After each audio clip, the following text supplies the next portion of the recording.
Assalamualaikum warahmatullahi wabarakatuh. Alhamdulillah ketemu lagi dengan saya seperti biasanya, Cin. Aktivitas hari-hari kegiatan saya. Kebetulan lagi di kantor, lagi mendung. Tetapi dengan adanya mendung ini tetap kita harus aktivitas.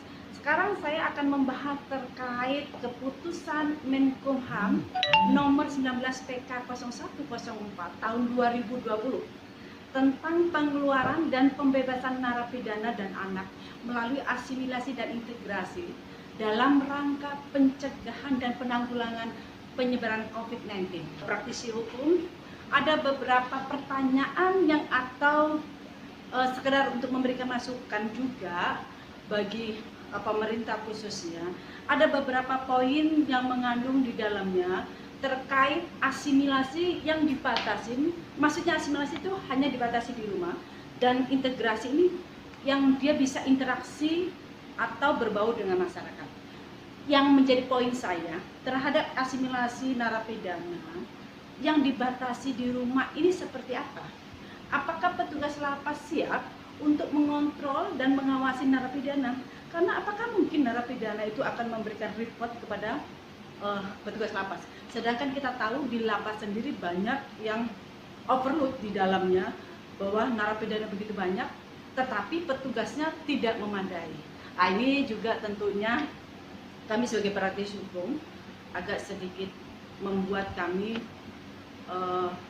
merasa ada hal yang perlu dibahas lebih lanjut ya. Nah, ini kebetulan saya dengan asisten saya yang baru lulus kemarin dari seorang sarjana hukum. Nah, ini kita ingin meminta pendapat dari anak-anak muda yang kreatif, yang cerdas terhadap adanya keputusan Menkumham nomor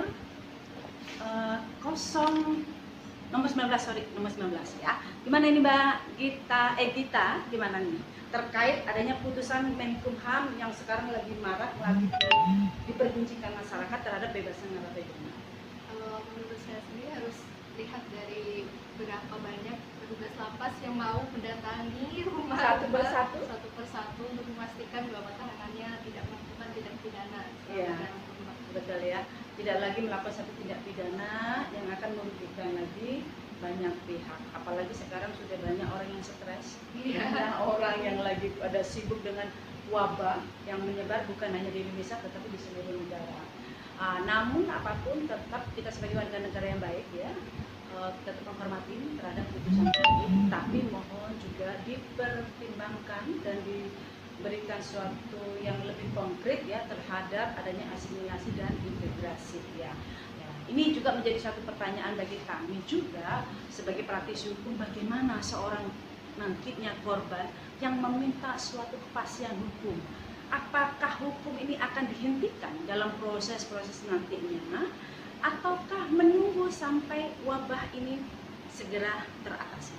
Jadi jangan lupa ya, ini sekedar saya sebagai praktisi hukum ingin menyuarakan terhadap adanya keputusan Menkumham terkait narapidana yang dibebaskan.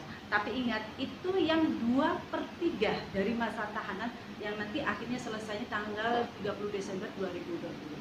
Ya, jadi ikutin terus ya kegiatan saya dari kantor hukum advokat UPI Rahayu Laremba Esa 4. Thank you.